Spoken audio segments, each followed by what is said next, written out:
ఓరి నీ అమ్మ కడుపు మాడా, ఇంజక్షన్ చేయడం వచ్చా అన్న పాపానికి నాకు మొత్తం చూపే లేకుండా చేసావు కదరా. ఒరే కోటిగా వీడిని పట్టుకోరా, వీడిని వేసేస్తాను. అయ్యో బాబోయ్, నాకెందుకు వచ్చిన గొడవ? నేను దొరుకుతానే ఏంటి? బాయ్.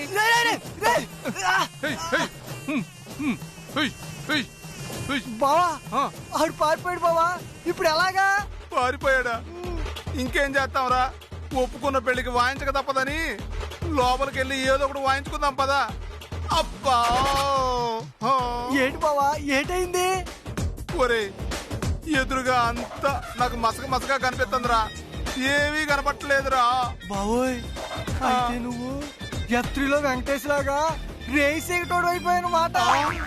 అవునరా, ఓ గంట సేపు ఇట్టాగే మేనేజ్ చేయాలి. ఏమీ కనపడకపోయినా కనపడ్డట్టే నాటకం ఆడాలి. ఇప్పుడు నాకు దారి చూపించే ఎర్రి ఎంగలప్పో నువ్వేరా. బావా నేనున్నా కదా, ఇంకెందుకు పోదాం పద బావా. అయితే చూపించరా. పదా నానమ్మా, నానమ్మా నీకు జ్వరం వచ్చిందంట కదా, మాతో ఒక్క మాట అయినా చెప్పలేదేటి? ఉదయం నుంచి నువ్వు హాల్లోకి రాకపోతే నిద్ర లేవలేదేమో అనుకున్నాను. నీకు జ్వరం వచ్చిందని అస్సలు అనుకోలేదు నానమ్మా. కంగారు పడకమ్మా, వచ్చింది జ్వరమేగా, కాస్తంత చలిగా ఉంది అంతే. బామ్మగారు, ఊరంతా వైరల్ ఫీవర్స్ ఉన్నాయంట. ముందు హాస్పిటల్కి వెళ్దాం పదండి. హాస్పిటల్ అంటే నాకు భయం బాబు. చిన్నప్పటి నుంచి ఇప్పటిదాకా ఒక్కసారి కూడా హాస్పిటల్కి వెళ్ళింది లేదు. ఇంజెక్షన్ చేయించుకున్నది అస్సలు లేదు. ఈ జ్వరంతో వెళ్ళానంటే ఖచ్చితంగా ఇంజెక్షన్ చేస్తారు. ఆ ఇంజెక్షన్ అంటే నాకు చచ్చేంత భయం. నేను రాను. రానంటే జ్వరం ఎలా తగ్గుతుంది నానమ్మా? ఆవిడ రానంటుంది కదా, అవసరమైతే మనమే ఎవరో ఒకరిని పిలిపిద్దాం. ఏటి కాతపత, మనం పిలిస్తే ఇంటికొచ్చి ఇంజెక్షన్ వేసెళ్తారా? ఎందుకు చేరు? మనకు తెలిసిన డాక్టర్స్ ఉంటే ఖచ్చితంగా చేస్తారు. కాకపోతే కాకినాడలో అయితే ఎవరో ఒకరు పిలిపించేవాళ్ళం, కానీ ఈ విజయనగరంలో డాక్టర్స్ మనకు తెలియదు కదా. నీకు తెలియకపోతే నాకు తెలిసిన వాళ్ళు ఉన్నారులే.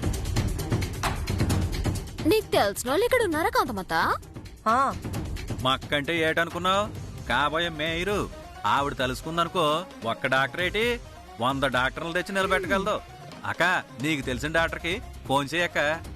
అలాగే తమ్ముడు, ఇప్పుడే ఫోన్ చేసి పిలిపిస్తా. పదరా వెళ్దాం. పదక్క.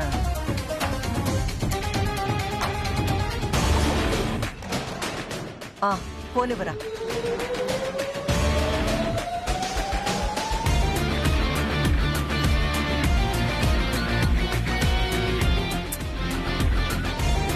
మళ్ళీ చేయక్క.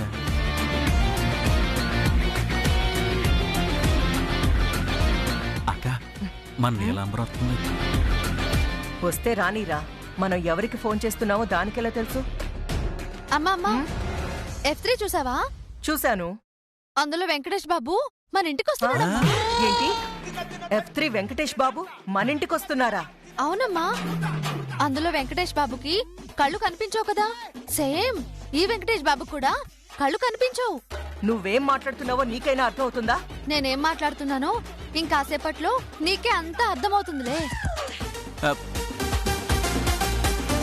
ఒరే తమ్ముడు, అదేం మాట్లాడుతుందో కనీసం నీకైనా అర్థమైందా? ఏమోనక్క, ఈ మధ్య మరీ తింగరదానిలా తయారైంది. అదేం చెప్తుందో ఒక్క మొక్క కూడా అర్థమై సావట్లేదు. నానమ్మా లేచి మొహం కడుకో, టిఫిన్ అడతానా? నాకు ఓపిక సరిపోవట్లేదమ్మా. కసిని పాలివు చాలు. సరే నానమ్మా. చిట్టమ్మా వెంకటేష్ బాబు వస్తున్నారు. వెంకటేష్ బాబా? ఆయన ఎవరుదినా? అక్క, అసలే బామ్మకి ఆరోగ్యం బాగాలేదు, నువ్వు మళ్ళీ మళ్ళీ విసిగించుకో. విసిగించడం కాదురా తమ్ముడు, అసలు ఏం జరిగిందంటే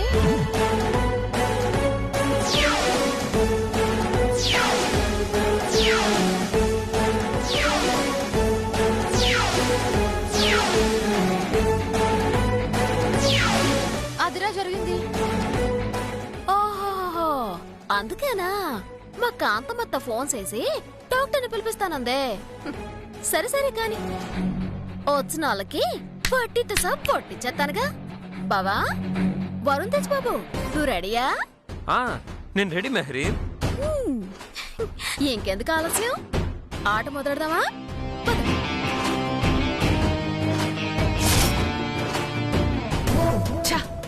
ఒరేయ్, వీళ్ళ ఫోన్లు పనిచేసి చావట్లేదురా. Switch off అయిపోయిందేమోనక్క. అక్క అదిగో వచ్చేసారు. పదరా.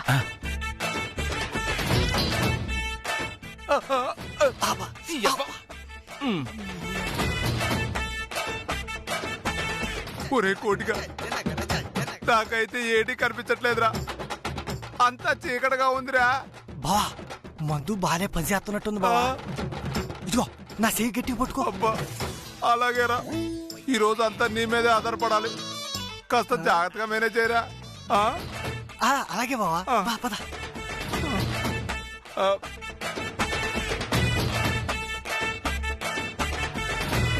ఒరేయ్, మిమ్మల్ని ఎప్పుడు రమ్మన్నారు, మీరెప్పుడు వస్తున్నారా? ఇంత ఆలస్యంగానే వచ్చేది? క్షమించండి కాంతమ్మ గారు, వచ్చే దారిలో ఆటో పంచర్ అయిందమ్మా, లేదంటే ఎప్పుడో వచ్చేవాళ్ళం. ఇదేంటి, నేను ఇక్కడ మాట్లాడుతుంటే వాడు అక్కడ చూస్తాడు? ఒరేయ్, నాటకాలు ఆడుతున్నారా? అయ్యో మీతో అబద్ధాలు చెప్తామమ్మా, మీ మీద ఒట్టమ్మా. కాంతమ్మ గారు, మీరు గుండె ఎప్పుడు చేయించుకున్నారండి? మిమ్మల్ని మామూలుగా చూడటమే అంతంత మాత్రం, గుండుతో చూడాలంటే గుండె అయిపోయిందండి బాబు. చెప్పు తీసి కొడతాను చెత్తాది బాయ్. అయ్యో బాబోయ్, ఒరే కోటిగా, కాంతమ్మ గారి గొంతు కూడా మారిపోయిందిరా, అచ్చం అవతారం గారిలా మాట్లాడుతున్నారు. ఒరే పుల్రాజు, నీకు కళ్ళు కనపడట్లేదా ఏంట్రా? కనిపెట్టేసినట్టుంది. నాకెందుకు కనపట్లేదమ్మా? నేను ఇక్కడుంటే నువ్వక్కడ అవతారం దగ్గర ఎందుకురా మాట్లాడుతున్నావు? అయ్యి బాబోయ్, దొరికిపోయినా ఏంటి, ఎలాగైనా మేనేజ్ చేసుకోవాలి. ఊరుకోండమ్మా, ఆ మాత్రం తెలీదా ఏంటి? ఈయన అవతారం గారు, మీరు కాంతమ్మ గారు. మరి నేను మాట్లాడుతుంటే నువ్వు వాడితో మాట్లాడతావేంట్రా? అంటే ఈయనతో మాట్లాడి చాలా కాలం అయింది కదమ్మా, అందుకే ఈయన వైపు తిరిగి మాట్లాడుతున్నాను.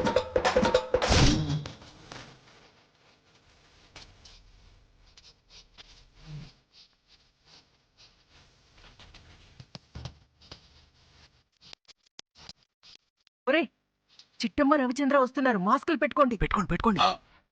రండి రండి. రండి.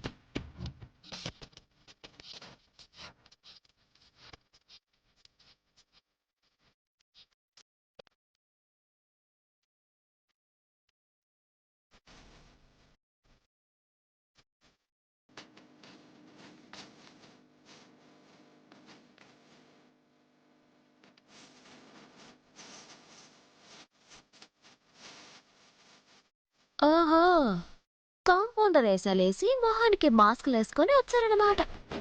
చెప్తాను మీ సంగతి. ఏయ్, ఎవరు మీరు? మేమమ్మా విజయనగరం గవర్నమెంట్ హాస్పిటల్ నుంచి వచ్చామమ్మా. ఊర్లో వైరల్ ఫీవర్లు ఎక్కువైపోయాయని ఇంటింటికి వెళ్లి టీకాలు వేయడానికి మమ్మల్ని పంపించారమ్మా. అవును తల్లి, మీ ఇంట్లో ఎవరికైనా జ్వరాలుంటే చెప్పండి, మందిచ్చి టీకాలు వేసి వెళ్ళిపోతాం.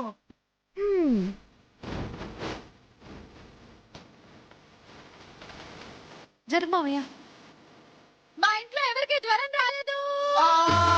అయ్యో బాబోయ్, కళ్ళతో పాటు చెవులు కూడా పోయినరా నాయన. ఎవర్రా ఈ గంట ఇట్ట అరిసింది? దీని నోట్లో మంట పెట్టా. ఇలా మరి అలా అరిస్తే చెవుల్లోంచి రక్తం వచ్చి చస్తాడే. యువతలకి రా.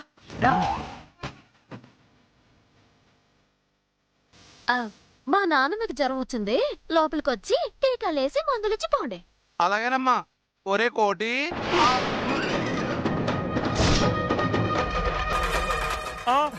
అదే ఒరే కోటేశ్వరరావు, సార్ వెళదాం పదరా. ఒక్క నిమిషం, లోపలికి ఒక్కరికే పర్మిషన్ ఉంది. ఎందుకంటే వైరల్ ఫీవర్ కదా. నువ్వు వెళ్తావా, అతను వెళ్తాడా? అయ్య బాబోయ్, మనకైతే ఇంజక్షన్ వేయటం రాదు, బావైతే ఏదో ఒకటి మేనేజ్ చేస్తాడు. ఇదిగో ఈయనే వస్తాడండి.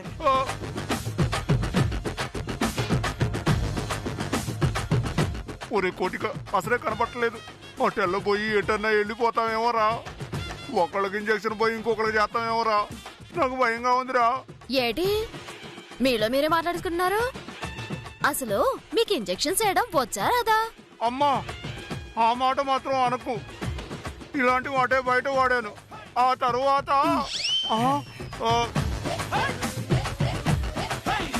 నాకు ఇంజెక్షన్ చేయడం వచ్చమ్మా. ముందు నువ్వు లోపలికి వెళ్ళమ్మా. కాకపోతే ఇద్దరం వెళ్తామమ్మా. ఏయ్ ఇద్దరెందుకు? వైరల్ ఫీవర్ అన్నారు కదా, ఒకళ్ళు మించి వెళ్ళడానికి వీల్లేదు. నువ్వు వెళ్ళి ఇంజెక్షన్ చేయి. ఓరి నాయను, వీళ్ళందరూ కలిసి నన్ను ఇరికించేలా ఉన్నారు. అసలు ఆ గది ఎక్కడుందో, దానికి డోర్ ఎక్కడుందో ఏమీ కనపడి సావదు. భగవంతుడా నువ్వే దిక్కు. రండి. సార్